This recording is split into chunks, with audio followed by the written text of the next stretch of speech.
Praise the Lord. आप सभी को जय मसीह की। और आज हम लोग वचन से फिर सीखेंगे। आज हम लोग सीखेंगे कि अगर हम प्रेयर नहीं करते हैं अपनी लाइफ में तो हमारे जीवन में क्या होता है। जैसे कि परमेश्वर का वचन कहता है कि निरंतर प्रार्थना करते रहो ताकि तुम परीक्षा में ना पड़ो। लेकिन जब हम प्रार्थना नहीं करते हैं तो उसका हमारे जीवन में इफ़ेक्ट क्या पड़ता है।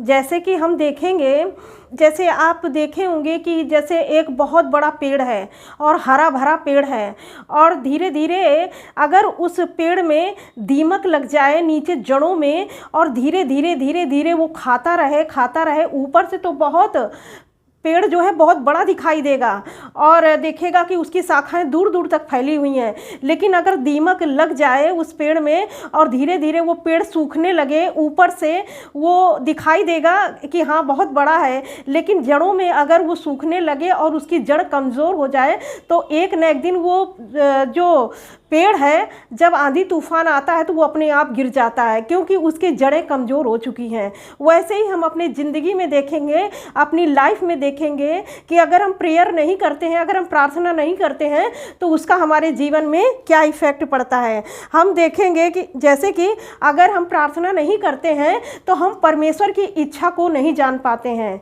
अगर हम प्रार्थना नहीं करते हैं तो हम परमेश्वर की इच्छा को नहीं जान पाते हैं और अपनी इच्छा को हम चलाते हैं अपने जीवन में।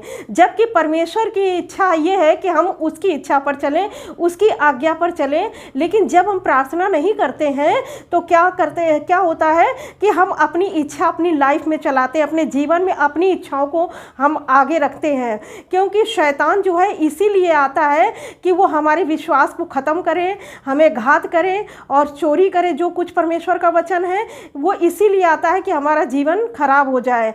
और जब हमारा जीवन प्रार्थना वाला जीवन नहीं होगा तो वो सारी चीज़ें शैतान क्या होगा, चुरा ले जाएगा। क्योंकि चोर जो होता है वो चोरी करने के लिए और घात करने के लिए और नष्ट करने के लिए आता है। जो चोर होता है वो चोरी करने के लिए, घात करने के लिए और नष्ट करने के लिए आता है। तो क्या चुराता है शैतान? क्या चुराएगा? आपका विश्वास चुरा लेगा, आपकी शांति चुरा लेगा और आपको अंदर ही अंदर खोखला करता चला जाएगा। जब प्रार्थना वाला जीवन ही नहीं होगा तो आपका जो परमेश्वर पर विश्वास है वो भी ख़त्म होने लगेगा दिन प्रतिदिन। तो इसलिए आज हम लोग इस बात को सीखेंगे कि जब हम प्रार्थना नहीं करते हैं तो उसका हमारे जीवन में प्रभाव क्या पड़ता है। आज हम लोग वचन से सीखने वाले हैं, जिसमें कि पहला पॉइंट हम देखेंगे पाप और आत्मिक कमज़ोरी। जब हम प्रार्थना नहीं करते हैं तो हम पाप करते हैं। अगर हम प्रार्थना नहीं करते हैं तो हम पाप करते हैं। अब आप कहेंगे कि कहाँ लिखा है बाइबल में कि हम प्रार्थना नहीं करते हैं तो पाप करते हैं। हम आपको बताते हैं। पहला शमूएल 12 अध्याय उसके 23 वचन में लिखा हुआ है, फिर यह मुझसे दूर हो कि मैं तुम्हारे लिए प्रार्थना करना छोड़कर यहोवा के विरुद्ध पापी ठहरूं। यानी कि प्रार्थना ना करना भी पाप है। अगर आप प्रार्थना नहीं करते हैं तो पाप करते हैं। तो इसीलिए यहाँ पर शमूएल कहता है फिर यह मुझसे दूर हो कि मैं तुम्हारे लिए प्रार्थना करना छोड़कर यहोवा के विरुद्ध पापी ठहरूं, और मैं तो तुम्हें अच्छा और सीधा मार्ग दिखाता रहूँगा। जब आप प्रार्थना करते हैं तो आपको परमेश्वर सीधा मार्ग और अच्छा मार्ग दिखाता है। जो आपको परमेश्वर मार्ग दिखाएंगे वो अच्छा होगा और सीधा होगा, और वो गलत मार्ग नहीं दिखाएंगे। परमेश्वर आपको सीधा मार्ग दिखाएंगे और अच्छा मार्ग दिखाएंगे। तो इसीलिए आप वचन में जैसे लिखा है कि अपनी सारी जो कल्पनाएं हैं उस पर डाल दो, वो आपके लिए मार्ग निकालेगा, है ना, आपको सिद्धता की ओर लेकर के जाएगा। हम देखेंगे जैसे कि परमेश्वर के वचन में कि जैसे जब लोग प्रार्थना नहीं करते हैं तो पहले क्या होता है, शुरुआत में क्या होता है, सोचते हैं कि एक दिन अगर प्रार्थना नहीं करेंगे तो कुछ भी नहीं होगा, कुछ भी नहीं बिगड़ता। चलिए एक दिन प्रार्थना नहीं किए, आपको समय नहीं मिला, फिर दूसरे दिन आपका थोड़ा मन नहीं करेगा, फिर तीसरे दिन फिर मन नहीं करेगा। अगर आप प्रार्थना से दूर होने लगेंगे, अगर एक दिन 2 दिन भी दूर हो गए तो आपका प्रार्थना करने में मन नहीं लगेगा, और इससे क्या होगा, आत्मिक कमज़ोरी आपके अंदर आने लगेगी, आत्मिक कमज़ोरी आने लगेगी, और आप फिर आत्मा में आलसी होने लगेंगे, आलसीपन आने लगेगा आत्मिक जीवन में हमारे कि कि जब हम प्रार्थना करने के लिए बैठेंगे ना तो हमारा मन ही नहीं लगेगा प्रार्थना करने में। इसीलिए यहाँ पर पहला पॉइंट मैंने आपको बताया है, पाप और आत्मिक कमजोरी। आत्मिक कमजोरी जब आती है जब हम परमेश्वर से दूर होते हैं, उससे प्रार्थना नहीं करते हैं। इसीलिए प्रभु कहते हैं कि प्रार्थना करो ताकि तुम परीक्षा में ना पड़ो। अगर प्रार्थना नहीं करोगे तो परीक्षा में पड़ोगे, शैतान टेम्पटेशन लेकर के आएगा। इसलिए प्रार्थना करो ताकि तुम परीक्षा में ना पड़ो। इसीलिए शमूएल कह रहा था कि क्या फिर यह मुझसे दूर हो कि मैं तुम्हारे लिए प्रार्थना करना छोड़कर यहोवा के विरुद्ध पापी ठहरूं। हाँ, तो इसीलिए वो पाप नहीं करना चाहता था। और इसीलिए आपने वचन में देखा कि अगर हम प्रार्थना नहीं करते हैं तो वो भी हम परमेश्वर के विरुद्ध पाप करते हैं। हम दूसरी बात देखें, प्रलोभन में फंसना। जब हम प्रार्थना नहीं करते हैं तो शैतान हमारे जीवन में टेम्पटेशन लेके आता, प्रलोभन लेकर के आता है। वो किस तरह से लेकर के आता है हम देखेंगे। जैसे कि लिखा हुआ है मत्ती 26 अध्याय उसका 41 वचन, यहाँ पर लिखा है, जागते रहो, प्रार्थना करते रहो ताकि तुम परीक्षा में ना पड़ो। पहला यूहन्ना 2:15 में लिखा हुआ है, तुम ना तो संसार से और ना संसार में की वस्तुओं से प्रेम रखो। यदि कोई संसार से प्रेम रखता है तो उसमें पिता का प्रेम नहीं है। बाइबल साफ साफ कहती है कि जो संसार से प्रेम रखता है उसमें पिता का प्रेम नहीं है। पहले हम ये एक बात को देखेंगे, यहाँ लिखा हुआ है, तुम ना तो संसार से और ना संसार में की वस्तुओं से प्रेम रखो। तो क्या परमेश्वर कहते हैं कि हमें संसार की कोई चीज़ यूज़ नहीं करनी है? नहीं, ऐसी बात नहीं है। परमेश्वर कहते हैं कि हमको प्रेम नहीं करना है उस चीज़ से, कि उसके बगैर हम गलत काम, अगर वो चीज़ हमारे पास नहीं है, संसार की चीज़ हमारे पास नहीं है, तो हम गलत तरीके से उसको पाने के लिए गलत तरीके अपनाएं, चोरी करें, लोभ करें और किसी को हम ठोकर खिलाएं सिर्फ सामान के लिए, संसार की चीज़ों के लिए। तो ये परमेश्वर मना करते हैं। कि इसीलिए कहते हैं, परमेश्वर ये नहीं मना करते हैं कि आप संसार की वस्तुएं हैं वो यूज़ ना करो, कंप्यूटर यूज़ ना करो, मोबाइल यूज़ ना करो, और भी जैसी चीज़ें हैं। तो ये परमेश्वर कहते हैं इनको सही तरह से आप यूज़ करिए। जो संसार की चीज़ें दी गई हैं वो सही तरीके से हमें यूज़ करना चाहिए। परमेश्वर ये नहीं कहते कि नहीं, जो संसार में चीज़ें बनी हैं आपके यूज के लिए आप उनको यूज़ ना करें। नहीं, आप उनको यूज़ करें, लेकिन आप प्रेम, मतलब उन वस्तुओं से प्रेम ना करें। परमेश्वर कहते हैं मतलब उन वस्तुओं को पाने के लिए आप गलत काम ना करें, आप उन वस्तुओं को पाने के लिए चोरी ना करें, आप उन वस्तुओं को पाने के लिए किसी के साथ कपट ना करें। और आप जैसे आपके पास सारी चीज़ें हैं तो आपके अंदर घमंड ना आ जाए, क्योंकि कि हमारे पास बहुत सारी चीज़ें हैं, बहुत सारी आशीषें परमेश्वर ने दे रखी हैं। इसीलिए परमेश्वर कहते हैं आप उन चीज़ों का यूज़ करो। धन जो है, धन भी बुरा नहीं है, लेकिन धन किस काम में आता है? क्या उस धन से दूसरों की मदद होती है? क्या वो धन परमेश्वर के राज्य के लिए दिया जाता है? तो ये सब चीज़ें भी मायने रखती हैं आपके जीवन में। परमेश्वर धन को भी बुरा नहीं कहते, क्योंकि उससे आपकी आवश्यकताओं को भी आवश्यकताएं पूरी होती हैं। और परमेश्वर बस ये कहते हैं कि उन चीज़ों से प्रेम ना रखो, कि अगर आप उन चीज़ों से प्रेम रखेंगे तो आप गलत काम करेंगे। अगर वो चीज़ें आपसे दूर जाएंगी तो आप किसी ना किसी तरह से उसे प्राप्त करना चाहेंगे, चाहे गलती हो हमसे, चाहे पाप हो, चाहे कुछ भी हो। लेकिन हम अगर प्रेम करेंगे उन चीज़ों से तो उन चीज़ों को हम प्राप्त करने के लिए कुछ भी गलत काम कर जाएंगे। तो इसीलिए परमेश्वर का वचन कहता है, तुम ना तो संसार से और ना संसार में की वस्तुओं से प्रेम रखो। यदि कोई संसार से प्रेम रखता है तो उसमें पिता का प्रेम नहीं है। अगर जैसे कि परमेश्वर के वचन में लिखा हुआ है कि तुम दो स्वामियों की सेवा नहीं कर सकते, या तो परमेश्वर की सेवा कर लो या तो धन की सेवा कर लो। यहाँ सेवा करने की बात की जा रही है। ये नहीं कि आपको धन नहीं कमाना, ऐसी नहीं। आपका जो ईश्वर है या तो परमेश्वर को बना लीजिए या तो धन को बना लीजिए। इसीलिए परमेश्वर का वचन कहता है कि आप दो स्वामियों की सेवा नहीं कर सकते, या तो परमेश्वर की सेवा करिए या फिर धन की सेवा करिए। तो इसीलिए धन हमारे लिए महत्वपूर्ण है। इस संसार में जीने के लिए परमेश्वर ने धन दिया है, लेकिन जो धन यहोवा की आशीष से आता है ना, वो उसमें दुख नहीं मिलाता है, उससे आपकी ज़रूरतें पूरी होती हैं। तो इसीलिए परमेश्वर आपको इस पृथ्वी पर एक अच्छा जीवन देते हैं।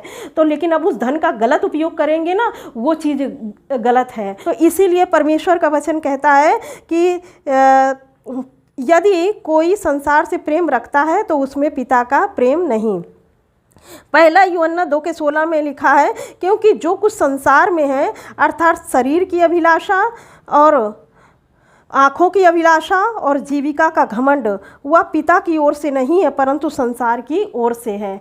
आप देखें ना वचन में कि क्या क्या चीज़, एक तो शरीर की अभिलाषा है ना, कि हमें संसार की सारी चीज़ें चाहिए और शारीरिक सुख चाहिए, और कोई भी किसी भी हम गलत चीज़ों में के पीछे पड़ जाते हैं, उससे होता है वो सारी शरीर की इच्छा होती है, तो शारीरिक इच्छा। और यहाँ पर लिखा है जैसे कि वस्तुओं को देख करके हमारे जीवन में जो लालच और लोभ आता है ना, वो सब आँखों की अभिलाषा होती है कि अरे इसके पास तो इतना है, मेरे पास इतना नहीं है, इतनी कुड़कुड़ाहट आती है। तो सब ये आँखों की अभिलाषा होती है, जब दूसरों को देख करके हम जलने लगते हैं, दूसरों से ईर्ष्या करने लगते हैं। तो ये चीज़ें हमारे जीवन में नहीं होनी चाहिए, क्योंकि परमेश्वर का वचन कहता है कि ये सब संसार का है, ये परमेश्वर की ओर से नहीं दिया गया, ये सब संसार का है जो शैतान ने दिया है। और जीविका का घमंड, जीविका का घमंड होता है कि जैसे परमेश्वर ने आपको बढ़ा दिया, आपको ऊंचे ऊंचे स्थान पर पहुंचा दिया, लेकिन अगर आप प्रार्थना नहीं करते हैं, तो जब प्रार्थना आप नहीं करेंगे तो क्या होगा कि आपको जो परमेश्वर ने सफलता दी है ना, तो धीरे धीरे से वो हमारे अंदर घमंड आने लगेगा कि अरे हम तो इतने ज़्यादा समृद्ध हैं, हम इतने ज़्यादा धनी हैं, हमारे पास किसी भी चीज़ की कमी नहीं है, और हमारे पास इतना ज्ञान है। तो ये सब क्या होता है ना, ये सब हमारे अंदर घमंड पैदा करते हैं, और जबकि हम ये भूल जाते हैं कि ये सारी चीज़ें परमेश्वर ने हमको दी हैं। इसीलिए परमेश्वर का वचन कहता है कि हमें प्रार्थना करना चाहिए, क्योंकि अगर हम प्रार्थना नहीं करेंगे तो परीक्षा में पड़ जाएंगे। तो इसीलिए प्रार्थना करना हमारे लिए ज़रूरी है। और हम देखेंगे फिर उसके बाद में तीसरा पॉइंट देखेंगे, शांति का अभाव। जब हम प्रार्थना नहीं करते हैं तो हमारे जीवन से शैतान शांति छीन लेता है। जब हम प्रार्थना नहीं करेंगे तो शैतान हमारे जीवन से शांति छीन लेता है। यहाँ पर फिलिप्पी 4 का 6 और 7 में लिखा है, तब परमेश्वर की शांति जो सारी समझ से परे है तुम्हारे हृदय और तुम्हारे विचारों को मसीह यीशु में सुरक्षित रखेगी। यानी कि जब हम प्रार्थना नहीं करते हैं तब परमेश्वर की जो शांति है जो हमारे हृदय में वास करती है, जब हम प्रार्थना करते थे तो हमारे अंदर परमेश्वर की शांति थी, लेकिन जब हम प्रार्थना करना बंद कर देते हैं तो परमेश्वर की जो शांति है जो सारी समझ से परे है, वचन कहता है कि तब परमेश्वर की शांति जो सारी समझ से परे है तुम्हारे हृदय और तुम्हारे विचारों को मसीह यीशु में सुरक्षित रखेगी। अगर आप प्रार्थना नहीं करेंगे तो जो परमेश्वर की शांति है वो शैतान चुरा लेगा। और वो कैसे चुराएगा? पहले आप जब प्रार्थना नहीं करेंगे तो पहले आपके विचारों में वो बात करेगा, फिर विचारों में बात करके वो आपके हृदय में जाएगा, तो क्या है वो हृदय में फिर गलत विचारों को उत्पन्न करेगा। तो हमारा हृदय हमारा विचार दोनों ही अशुद्ध हो जाएगा। और परमेश्वर की शांति जो परमेश्वर ने आपके हृदय में दी थी, आपके विचारों में दी थी, उसे शैतान क्या करता है? ख़त्म करने की कोशिश कर देता है। और इसीलिए प्रभु का वचन कहता है कि शैतान चोरी करने के लिए, घात करने के लिए और नष्ट करने के लिए आता है। तो वो आपकी शांति को भी चुरा लेगा और आपके विश्वास को भी वो घात कर देगा। तो इसीलिए परमेश्वर का वचन कहता है कि तब परमेश्वर की शांति जो सारी समझ से परे है तुम्हारे हृदय और तुम्हारे विचारों को मसीह यीशु में सुरक्षित रखेगी। इसलिए अगर हमारे जीवन में जो शांति परमेश्वर ने दी है तो उसे हम शैतान को चुराने ना दें। लेकिन अगर हम प्रार्थना नहीं करते हैं तो शैतान क्या करता है? हमारे जिंदगी से शांति चुरा लेता है और हमको पता नहीं चलेगा कि हम शैतान के फंदे में फंस चुके हैं। ये पता नहीं चलेगा, हमारा मन ही नहीं लगेगा। जब हम प्रार्थना नहीं करेंगे कुछ दिन तो हमारा मन ही नहीं लगेगा प्रार्थना करने में। फिर जो चीज़ें परमेश्वर ने हमारे अंदर रखी थी, शांति, विश्वास, धीरज, तो ये सब धीरे धीरे ख़त्म होता चला जाएगा। तो इसीलिए हमें प्रार्थना करना बहुत ही आवश्यक है। और फिर हम चौथी बात देखेंगे, परमेश्वर के वादों का अनुभव ना करना। जब आप प्रार्थना नहीं करेंगे तो जो परमेश्वर ने वचन में वायदे किए हैं आपके लिए, तो वो वायदों पर आप संदेह करेंगे। क्योंकि आप पहले तो प्रार्थना करते थे तो आप परमेश्वर के वादों पर विश्वास करते थे कि परमेश्वर ने कहा कि प्रभु यीशु के कोड़े खाने से, वचन में लिखा है यीशु के कोड़े खाने से मैं चंगी हो गई हूँ, है ना। लेकिन आप जब देखेंगे आप प्रार्थना नहीं करेंगे तो ये विश्वास जो है आपका शैतान ख़त्म कर देगा। होगा और वचन पे आप संदेह करने लगेंगे। परमेश्वर के वादे जो आपके लिए हैं वो ख़त्म कर देगा आपके अंदर से, और आप परमेश्वर के जो वचन है उसको सिर्फ एक लिखित वचन जानेंगे, उसको जीवित वचन आप नहीं जानेंगे। और जो वचन पहले आप इतना विश्वास कर रहे थे और परमेश्वर के वचन पे चल रहे थे, धीरे धीरे अगर आप प्रार्थना नहीं करेंगे तो आप अंदर ही अंदर शैतान का क्या करेगा, आपको खोखला करता जाएगा। अंदर ही अंदर आपको ऊपर से दिखाई देगा कि हाँ हम सही लग रहे हैं, लेकिन अंदर ही अंदर वो इतना काम कर चुका होगा, एक दीमक की तरह आपके अंदर ही अंदर आपकी आत्मा को खा गया होगा, इतना कमज़ोर कर दिया होगा कि आपको फिर प्रार्थना करने का मन ही नहीं करेगा। इसीलिए आप जब प्रार्थना नहीं करेंगे तो परमेश्वर के वादों को जो उसने वचन में लिखे हैं उसको अपने जीवन में आप स्थिर नहीं रखने पाएंगे। एक परमेश्वर का वचन ही है जो आत्मा, जिससे कि आत्मा की तलवार है, जिससे कि हम शैतान से लड़ सकते हैं। और सारे हथियार जो दिए गए हैं वो हमें अपने बचाव के लिए दिए गए हैं, लेकिन जो परमेश्वर का वचन है वो शैतान से लड़ने के लिए हमको दिया गया है। इसीलिए आपको जैसा परमेश्वर का वचन बताता है कि परमेश्वर ने समुद्र के, लाल समुद्र के 2 भाग कर दिए, मुर्दा लाजर को जिंदा कर दिया, बीमारों को चंगा कर दिया, तो इस तरह से आप परमेश्वर के वचन पर विश्वास नहीं कर पाएंगे, उसके वादों पर विश्वास नहीं कर पाएंगे। वो सिर्फ एक लिखित वचन आपके लिए बन जाएगा, लेकिन जीवित वचन आपके लिए फिर वो नहीं रहेगा, क्योंकि शैतान आपके अंदर से आपका विश्वास मार चुका होगा, घात कर चुका होगा, शांति खत्म कर चुका होगा, धीरज खत्म कर चुका होगा। जो आपके अंदर धीरज था कि हाँ परमेश्वर आज नहीं तो कल काम करेगा ही हमारे ज़िंदगी में, तो वो भी आपके अंदर से ख़त्म होता चला जाता है जब आप प्रार्थना नहीं करते हैं। और सांस लेने के बिना शारीरिक मृत्यु होती है, वैसी प्रार्थना के बिना आत्मिक मृत्यु हो जाती है। जब हम सांस नहीं लेते हैं तो हमारी जिस तरह से शारीरिक मृत्यु हो जाती है, जैसे सांस लेने के बिना शारीरिक मृत्यु होती है, वैसे ही प्रार्थना के बिना आत्मिक जीवन कमज़ोर और मृत हो जाता है। तो जब जैसे कि हम सांस लेते हैं तो हमें जीवन मिलता है, लेकिन जब हमारी सांस बंद हो जाती है तो हमारी शरीर की मृत्यु हो जाती है। उसी प्रकार से आत्मिक जीवन में ये वचन है, ये प्रार्थना है। अगर हम परमेश्वर से प्रार्थना नहीं करते हैं तो हम आत्मिक रूप से मर जाते हैं, आत्मिक रूप से हमारी मृत्यु हो जाती है। हम शरीर में तो जीवित रहते हैं लेकिन आत्मा में मरे हुए हो जाते हैं। इसीलिए शैतान क्या करता है, यूहन्ना 10:10 में लिखा है, चोर चोरी करने के लिए, घात करने के लिए और नष्ट करने के लिए आता है, मैं इसलिए आया कि वे जीवन पाएं और बहुतायत का जीवन पाएं। तो इसीलिए यहाँ पर चोर जो है शैतान को बताया गया है, और जो चोरी करता है वो आत्मिक शांति चुराता है, विश्वास चुराता है, जीवन चुराता है, धीरज चुराता है।